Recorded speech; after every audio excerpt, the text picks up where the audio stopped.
this is Dr. Perry Carpenter, and I'm back with you now. And in this segment, I want to continue our discussion of the AOE-COE causation analysis in a denied claim. And in our last segment, we talked about the philosophy of denied claims and your role as the QME evaluator in those circumstances that involved denied or rejected claims. So we'll expand in this segment a little bit more about your role as the QME evaluator. And in this segment, I want to give you an algorithm or a sequence of thinking or a sequence of interview questions that you can use during the face-to-face evaluation to help you arrive at your ultimate opinion and or conclusion, either for an industrial injury or against an industrial injury. And before we get into that, let me just establish a principle that's going to serve as a recurring theme as we go throughout this discussion. And that is, I want you to always ask yourself when you're face-to-face with an injured worker, when you're writing your report, when you're reviewing records, really this applies to all aspects of your evaluation. Always ask yourself, what's truly objective here? And this is a question that will serve you in so many ways.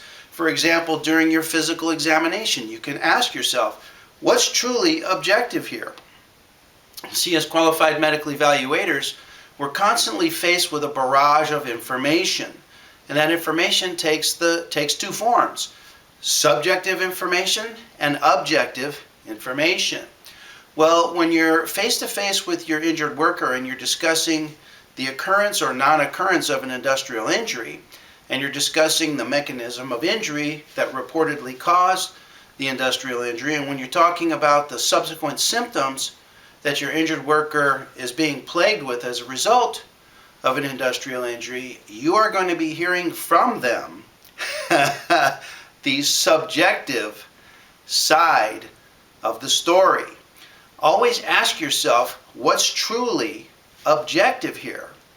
And it ultimately comes down to a comparison, a Ben Franklin check sheet of comparison of subjective information against objective information. And when it comes time to render your opinion for or against industrial causation, it simply comes down to which set of information you believe carries with it the greater convincing weight. Does the examinee's subjective testimony outweigh the objective facts in your opinion, or do the objective facts, objective documents, objective reports from doctors outweigh the examinee's subjective statements? Always ask yourself, what's truly objective here? That's a question that will serve you in innumerable ways as you go throughout your evaluation. And I'll give you some illustrations of that here in this example. So let's set the stage here. We're talking about denied or rejected claims. So let's go through a couple of hypothetical situations to show you how you can use this algorithm in arriving at your opinions and conclusions, either for an industrial injury or against an industrial injury. So remember that we said, and I hope you can see this, we said that when we have a denied claim, the date of injury is going to come relatively close to the time of your evaluation, typically somewhere just beyond the 90-day interval that's described in Labor Code 5402. So it's reasonably proximate. So this is about, let's just say this is 120 days after the reported date of injury. Okay? Now this time interval between the date of injury and the date of your evaluation is a critical time period. Critical time period. Because by the time you get to your face-to-face evaluation with the examinee, you may or may not have received all the medical records that are necessary to arrive at an accurate conclusion. You'll notice that I said that are necessary. That may be different than the medical records simply related to the injury forward. And let me give you an example of that. I had an injured worker who scheduled an appointment with me, and he had a denied claim. And when I saw him on the date of the evaluation, I received medical records only from the date of injury forward, which was roughly about 90 to 120 days of medical records. Well, when I evaluated him here and I questioned him about his medical history, he said some things to me that I accepted as true, because there was nothing in the medical records from the date of injury to the date of my evaluation that contradicted his testimony. So on that basis, and without any evidence to the contrary, I accepted his claim for an industrial injury, and I put my signature on that report to authenticate and to indicate that, in my opinion, the symptoms that he was reporting were consistent with an industrial injury the way that he described it to happen, and I opined for FOR, an industrial injury. Okay? Now, after my evaluation, he then went on to receive medical treatment, total temporary disability for up to almost 2 years.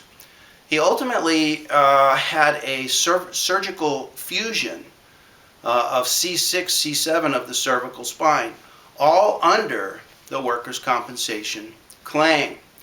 Now, when it came time for me to do my follow-up evaluation, my permanent and stationary evaluation, in the time between then and way down here 2 years later, the claims administrator had retrieved many more medical records dating back as many as 2 decades earlier.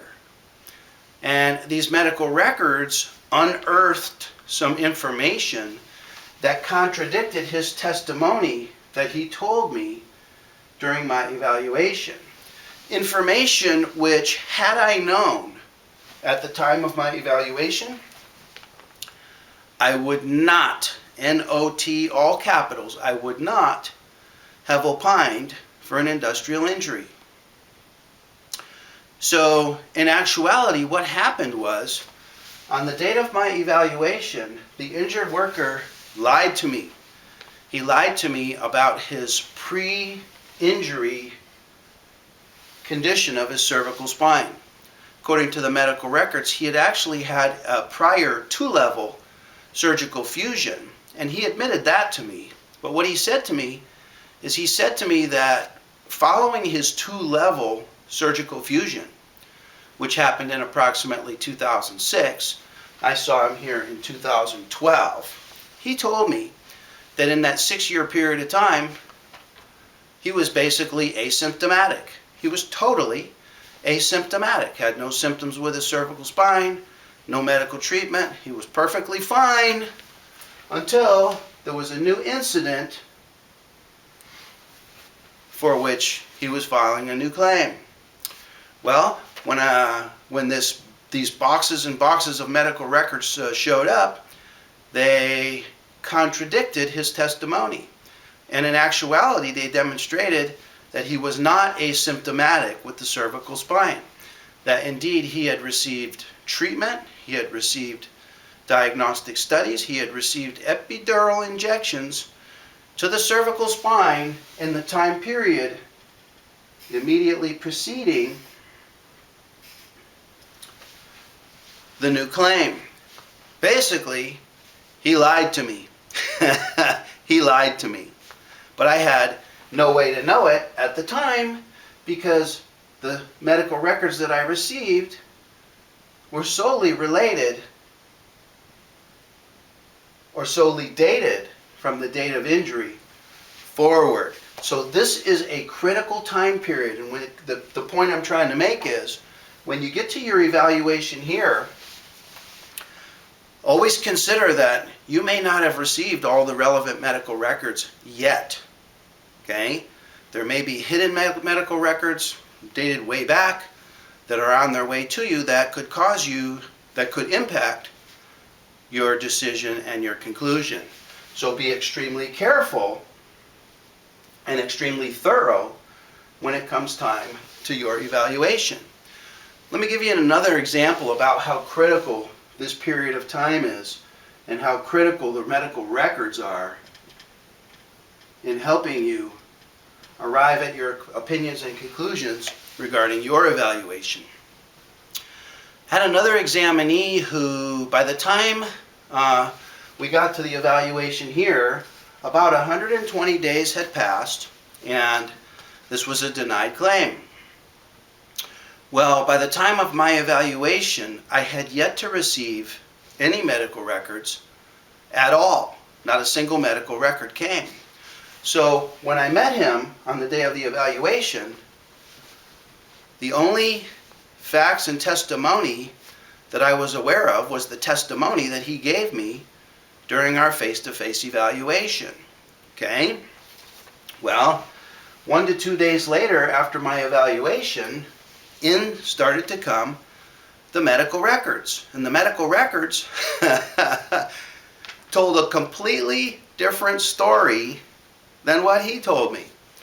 What he told me was that he was a door-to-door salesman for Comcast, selling subscription services for internet and bundled TV services. And one day he stumbled on a curb and tweaked his knee. Well, he went home at the end of his shift, he went home as he normally did. He got up the next day and his knee was worse. He went to work and he attended a strategy meeting at work, and he never mentioned the injury or incident to anyone. But later on in that same day, he went to Kaiser, his primary care physician. He went on a non-industrial basis to his primary care physician and got worked up for his knee. Okay? And Kaiser took him off work.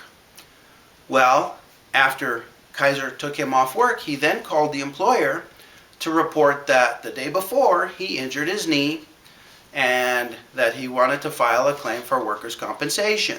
Okay, got the story? Well, when the medical records came in the days after my evaluation, the medical records here from Kaiser told a completely different story. The medical records from Kaiser indicated that he had had knee pain for about 3 to 4 days, not just one day, as he told me. Had pain for 3 to 4 days since returning from vacation in New Orleans, where he ate a lot of gumbo. So it seems that the primary care physician was perhaps concerned that this examinee may have had some form of arthritis, perhaps gout, that was aggravated by eating a lot of gumbo. Subsequent records from Kaiser in the days following the first visit suggested similar things, that he had had an increase in knee pain since returning from New Orleans, where he did a lot of walking. They suggested that he goes to the gym and exercises vigorously 4 to 5 days a week. And there was no mention at all in any of the records from Kaiser that he stumbled on a curb. Okay? So, 2 totally different stories. One story in the medical records, completely different story from the examinee. So, on the basis of the new records from Kaiser, I asked myself, what's truly objective here? What's truly objective? Did you just return from New Orleans? Yes, I did. That's an objective fact that's corroborated and duplicated in the medical records. Did you eat a lot of gumbo in New Orleans? Yes, I did. I love gumbo. Did you do a lot of walking in New Orleans? Yes, I did. We did a lot of sightseeing and I was on my feet. What's truly objective? What's truly objective, on the one hand, are the medical records from Kaiser that suggest non-industrial causes for knee pain and no mention at all of an industrial incident. The only indication of an industrial incident was his subjective statements, which came on the date of our evaluation without the benefit of any medical records. So I asked myself, what's truly objective here? And all the objective information seemed to suggest that his knee pain was flared up during his vacation in New Orleans. And in this case, I opined against an industrial injury. In the first case, remember the first case with the cervical spine case, I opined for an industrial injury, and the examinee went through entire 2 years. 2 years of total temporary disability, 2 years of medical treatment, including expensive neck fusion surgery, when in fact it turned out that my opinion for an industrial injury was incorrect. He lied to me. He lied to me, and on the basis of that mistruth, I opined for an industrial injury that he actually did not qualify for. On the second case, the New Orleans case, I opined against an industrial injury, and we stopped the process right at that point. Okay? So this is a critical time period, and I ask you, when you get to the evaluation, just consider the fact that you may not have received all the information that is out there regarding your examinee and their medical history. Okay? Critical time. So now let's go back to the evaluation now. And let me give you a couple of considerations that will help you in opining either for or against an industrial injury. Now I want you to know that this is an important decision. I recognize that. I know that this is a critical decision for the injured worker. The last thing that we want to do is to deny an injured worker benefits that they need, that they deserve, and that they qualify for. That's not what this is all about. What this is about is identifying the difference between examinees who do qualify and those who do not qualify. So I want to give you a series of thoughts, ideas, considerations, and interview questions that will help you arrive at the correct determination approximately 100% of the time. Okay? And the first consideration, and this is the very first question that you're going to go through when your examinee begins to tell you about the incident of injury. The incident of injury. The very first question that you're going to ask is, was this a witnessed or an unwitnessed incident? Okay, let's write that down. Witnessed.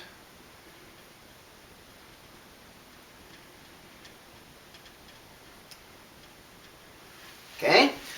Now, if the examinee tells you that, yes, this injury was witnessed by my boss, he's the owner of the company. He was there when I fell down the steps.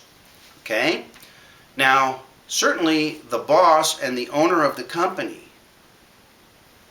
for whom liability for this injury is going to fall, that is a credible person.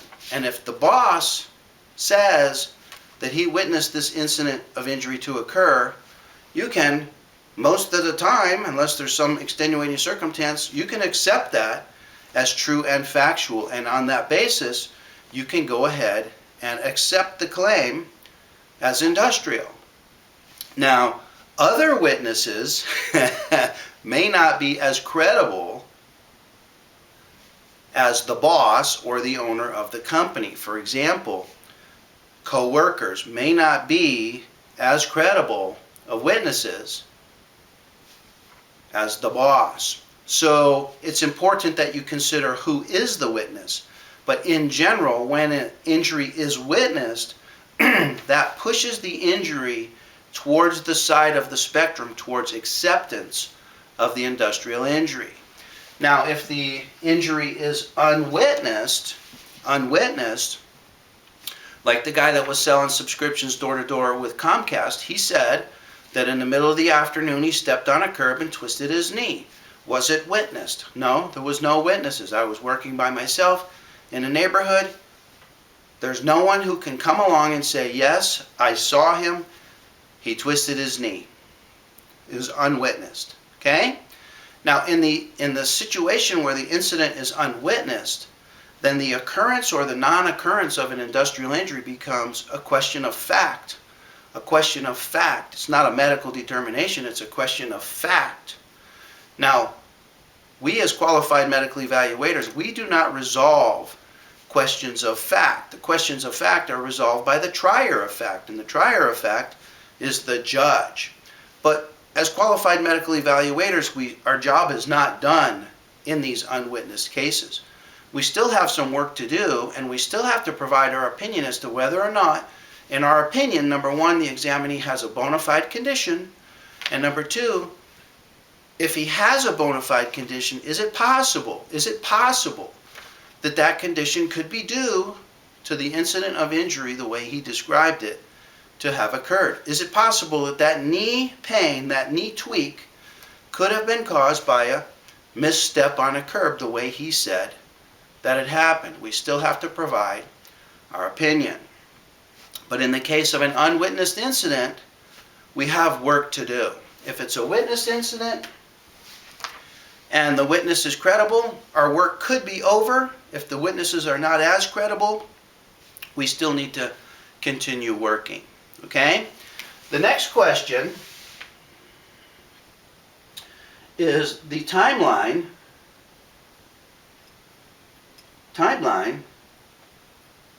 for reporting.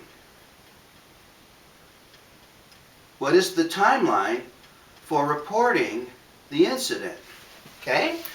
So the examinee is telling you about this incident of injury, and they're going on and on about what happened, and then how they went to the doctor, and how they went to physical therapy, and you say, hold on. When the incident occurred, did you report it? When did you report this? First of all, did you report this? No, I didn't report it. You didn't report it. Okay? When did you report it? Well, I thought the condition was going to go away. I didn't think much of it, and it didn't go away, so I realized that I have to report it, and I reported it for the very first time to my boss 2 weeks later. 2 weeks later. Have you ever had these cases with a delay in reporting? What's the opposite of a delay in reporting? The opposite of delay is instantaneous, immediate reporting. Okay? Now, I want you to think to yourself, how would a person who was actually truly hurt on the job, who suffered an actual bona fide injury, how would they behave? They would report it. They would report it. Wouldn't you report an injury if you had an injury that you're concerned about? Would you report it? You'd report it. A delay in reporting is a red flag. Imagine someone coming to your house and working on your gutters, cleaning out your gutters. And then you pay them for the gutter job, they leave, and 2 weeks later they come back and they say, when I was here 2 weeks ago, I didn't tell you, but I didn't think I should tell you, but I hurt myself here. What are you going to say? You're going to say, well, where have you been for the last 2 weeks? That's 14 days ago. That's 14 commutes to and from work. That's X number of trips to the gym if they work out. That's 5 soccer matches if they're on the recreational soccer league or tennis league or basketball league. Or that's 2 bike rides on the bike trail over the weekend. In other words, a lot of things happen in 14 days. You tell me you're coming back here and telling me that you think you hurt yourself on my gutters? You get the point? So the point is, the further from the date of injury to the time of reporting, somewhere in here, the further away from the date of injury, the less we can associate any symptoms with some incident that happened a week earlier, 2 weeks earlier, a month earlier. I just did a case where the examinee was claiming a specific incident of injury on 1/1/2015. 1/1/2015. Guess when she reported this as an industrial injury? She reported this in October of 2015, 10 months later. How in the world can you possibly associate symptoms 10 months later with anything that happened 10 months ago? You can't. Not within reasonable medical probability, and you can't. Let's just put it at that. So, if the timeline for reporting is immediate, can you see that that pushes the perception of the claim towards the acceptance of the claim? Person comes to their boss and says, "Boss, I just tripped down the steps 2 minutes ago." And they're limping at the time, and everything fits together. But with a delay in reporting, especially when they're combined with an unwitnessed incident, leads to a denial of the claim, because the description of the injury, the description of the symptoms is totally a question of fact. It's totally subjective. Okay? That pushes the perception of the claim toward a rejection or toward a denial. And these two red flags right here constitute a large bulk of the denials that we see. When a claims administrator sees these two red flags, they simply have to do some investigation in order to accept this claim. So they'll put a rejection on it initially in order to stop the bleeding from the $10,000. Okay? Okay, next question that I want you to ask in your interviewing has to do with the mechanism of injury. Mrs. Jones, tell me what happened. Mechanism of injury. How did you hurt yourself? Take me through it. What happened? How high was the curb? What happened? Was it covered with rocks? Was there sand on the curb? What did you land on? Investigate the mechanism of injury. Now, if the description of the mechanism of injury is vague, is implausible, is indefinite, is not clear, that tells you something. In contrast, if the mechanism of injury is anatomically consistent with the injury that the examinee is reporting, if it's a verifiable mechanism of injury, these types of information would push the claim more towards an acceptance, whereas vague and indefinite descriptions move the mechanism of injury toward a rejection or a denial. With the cervical spine case that I was referring to earlier, what happened with that case is the injured worker was a trucker, did a lot of work of delivering materials on pallets. He used a pallet jack and worked the night shift delivering pallets of materials. Well, he completed his entire work shift, never said a word to anybody, went home, got into bed at 8 a.m. in the morning after his night shift, and then woke up out of bed at approximately 1 p.m., went to bed 8 a.m., got up at 1 p.m. with neck pain, and went to Kaiser. And at Kaiser asked him what happened, and he said, "I don't know, but I'm a trucker, and I had a busy work shift last night moving pallets." He didn't say that moving the pallets caused him neck pain.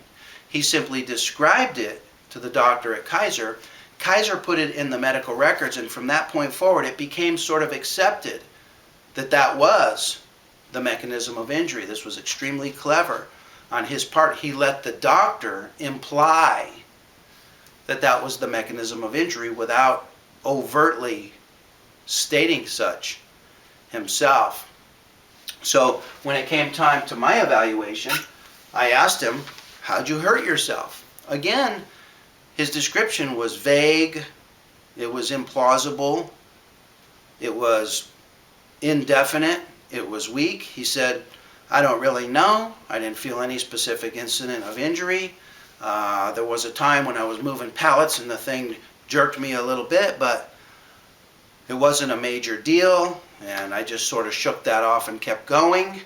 And it was vague, and it was indefinite, and it was implausible.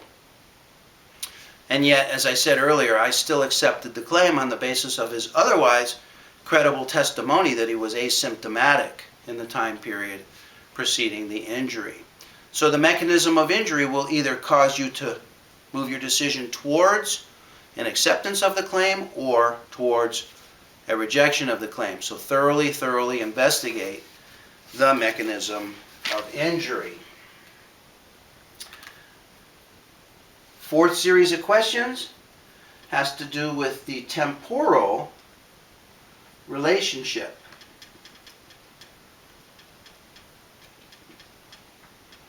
Temporal relationship. Temporal relationship has to do with the time relationship. Temporal comes from the word like temporary, meaning time. The time relationship of, number one, the onset of symptoms.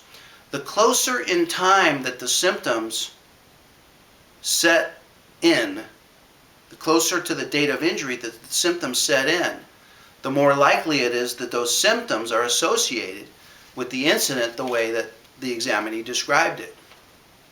The further away from the date of injury that the symptoms set in, the harder it becomes, not impossible, but the harder it becomes to associate those symptoms with any incident that happened at some time removed from the date of injury. And I made two references to that already. I talked about the guy who comes back from cleaning your gutters 2 weeks later and says that the symptoms he's having today are due to an incident that happened 2 weeks ago, or the person who claimed industrial injury on 1/1/2015 who reported those symptoms on 10/2015, October 2015. I recently reviewed another case where a park maintenance worker was pushing a wheelbarrow along a sidewalk, and the wheelbarrow went off the edge of the sidewalk, and he fell off the edge of the sidewalk and scraped himself up. And 1 month later, 30 days later, he showed up at Kaiser reporting symptoms as a result of the incident 1 month earlier. 30 days removed from some incident. Now, a lot of things take place in 30 days. And so the closer in time that the symptoms set in to the date of injury, the more credible and the more towards an acceptance of the claim. The further away from the date of injury, the more difficult it becomes to associate within reasonable medical probability, the more difficult it is to associate those symptoms with any incident. Okay? Same thing has to do with first medical treatment.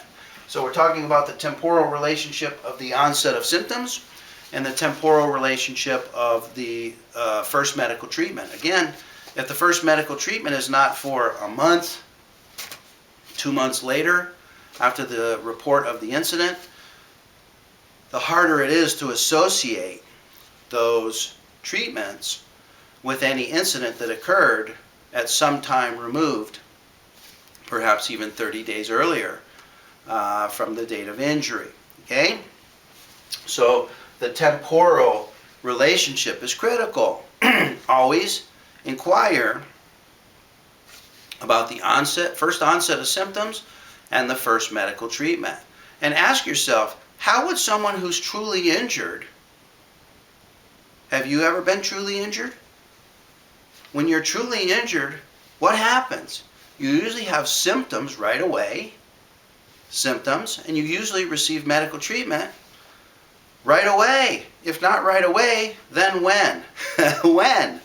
Next day, 2 days later, even the most stoic among us, when we realize that, hey, this is a problem, we go in for medical care. Now, of course, there are exceptions to this. But remember, we're dealing here with denied claims that already have red flags associated with them. Many times this is the red flag. The person does not go for treatment until a month later, and now they're filing a claim because they report an incident that happened 30 days earlier. It's simply a stretch. It's simply a stretch. And ask yourself, how would someone who's truly injured behave? This behavior of waiting for treatment is a red flag, and it usually results in the claims examiner putting a denial stamp on the claim. Okay? And then finally, when you go through these questions, and let's say you're still uncertain. We have a witnessed incident. They reported it within a reasonable time frame. The mechanism of injury seems to be plausible. They went for medical treatment reasonably close to the date of injury. What's your role now as a qualified medical evaluator? Remember, despite all these things, the claims examiner has still denied or rejected the claim. What's your role? What's your role? Your role as a medical evaluator is to determine if they have a bona fide medical condition. If it seems plausible, if all of these things in your opinion add up, if the mechanism of injury seems reasonable and anatomically consistent, you can opine that in your opinion that the symptoms that Mrs. Jones reports today, on the date of your evaluation, the symptoms that she reports are consistent with the mechanism of injury that she described it, and in your opinion are due to the industrial injury the way that she described it. And that's all you can do. And then they now have, claims administrator now has a medical determination, and they can choose to either accept the claim or to continue to reject the claim and let the dispute be resolved by the trier of fact, which is the judge. And the judge may look at your medical determination and use that in arriving at his decision, either for or against an industrial injury. Okay? And that's the very best that you can do. You can't come right out and say that the symptoms are due to the industrial injury or the symptoms are not due, but that it's possible that they could be due, or in your opinion, they are probably likely not due to the industrial injury. And again, always ask yourself, what's truly objective here? In the case of the Comcast salesman door to door, what's objective? What was objective in his case? What was objective is that it was an unwitnessed incident. What's objective is that there was a delay in reporting. Not only did he not report it on the day that it occurred, he didn't report it the next day when he was at the premises going through a strategy meeting, a sales meeting at the company. He didn't report it until later on in the afternoon after he went to Kaiser the next day. Doesn't that seem a little odd? Wouldn't that be considered a red flag? That's truly an objective finding in this case. The mechanism of injury, of tripping on a curb, seemed to be slightly implausible, that would cause him to be continuing to have pain in his knee greater than 120 days after the date of injury. Turned out x-ray studies show that he had severe degenerative change of his knee. He was a former college football player. He was a 45-year-old man at the time, and he had advanced and severe degenerative change of his knees from the trauma of all that football. A truly objective fact. Mechanism of injury seemed weak for symptoms 120 days later. The temporal relationship seemed to be related. He sought treatment within the very next day, so that was plausible. But there was contradictory medical records that said, in fact, he had probably been suffering from knee pain for 3 or 4 days since returning from New Orleans. I did find bona fide condition of his knees. As I said, there was severe and advanced degenerative change. But even though there was a bona fide condition, okay, this is the type of cases that we get. Generally, are the ones that there are a bona fide condition. There is a bona fide condition. Okay, I opined that there was not sufficient evidence to opine for an industrial injury, but on the contrary, there was abundant medical record information that seemed to suggest that he injured his knees while in New Orleans. Okay, with the other case, the cervical spine case, what did we have? We had an unwitnessed incident. He simply went home from work and got into bed. He didn't even say that there was an incident. He did not report anything the day of work. He reported it the next day after he got out of bed. What was the mechanism of injury? There really was no mechanism of injury. He could not come up with any mechanism of injury, I think because he did not want to lie. He did not want to come out and say something that wasn't true, so he merely intimated as to what the mechanism of injury could have been, or he merely suggested what the mechanism of injury could have been, and he allowed the medical providers to then run with that as the purported mechanism of injury. Temporal relationship, the onset of symptoms and the seeking of medical care was reasonably temporally related because he did go to receive medical care the very next day. We did find a bona fide condition of the cervical spine, but when we asked ourselves what's truly objective here, the objective information allowed me to opine for an industrial injury, largely on the basis that he told me that in the time preceding the date of injury, even though he had a 2-level cervical fusion, he was basically asymptomatic. And so on that basis, I approved the claim. It wasn't until later that new medical records showed that in fact, prior to the date of injury, he was not asymptomatic, and in that case, I made an error. And what I should have done, what I would have done had I gone, what I would do today, now knowing what I now know, I would use all of this objective information, lack of mechanism of injury, unwitnessed incident, no reporting at the time, but not until the next day. I would have used those objective information to offset his subjective story of a work injury. And I would simply say, unless there is additional evidence to cause me to modify my opinion, I don't have sufficient information to approve this claim. Okay? I used to do it in reverse. I used to say, absent evidence to the contrary, I accept Mr. Jones's testimony as the way it happened.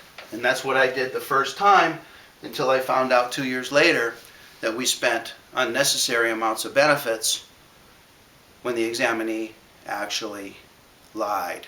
Okay? Okay. So let's wrap up today's discussion. The causation analysis in a denied claim is a specific and unique subset of the cases that we see. These are cases that we see under Labor Code 4060. Under Labor Code 4060, we're called upon to make a medical determination as to whether or not an industrial injury is compensable or not. In those cases, our role is very specific, very specific. It's to evaluate the injured worker and identify, number one, does a bona fide condition exist? Is there a bona fide medical condition? If a bona fide medical condition does not exist, then if an injury occurred, it's now resolved and the case can be closed. If a bona fide condition does exist, is it possible Is it possible that that condition could be due to the incident of injury the way that the examinee described it to have occurred? If those match up in your opinion, you can then provide your opinion on the causation, and then you can provide your opinion on all other matters as well. You can give recommendations as to the further medical care. You can give recommendations for further diagnostic studies, just as you would in your other evaluations under Labor Code 4061 and Labor Code 4062. So doctors, I hope this helps you. I hope this gives you some philosophy about denied and rejected claims. And I hope this gives you a pattern and an algorithm of thinking and an algorithm of questioning that will help you arrive ultimately at an opinion and conclusion that's actual, that's factual, that's true, correct, and provides the injured worker with the benefits that they're truly entitled to. So I hope this helps you, and I hope you implement this into your very next evaluation. I know you'll sleep a lot better knowing that your decision-making process is clearer and more accurate, and that you're truly doing the right thing for all parties involved. So this is Dr. Perry Carpenter. I want to thank you for joining me on today's video. Look forward to being with you on future videos. And for now, I'm wishing you best of success in your career as a qualified medical evaluator.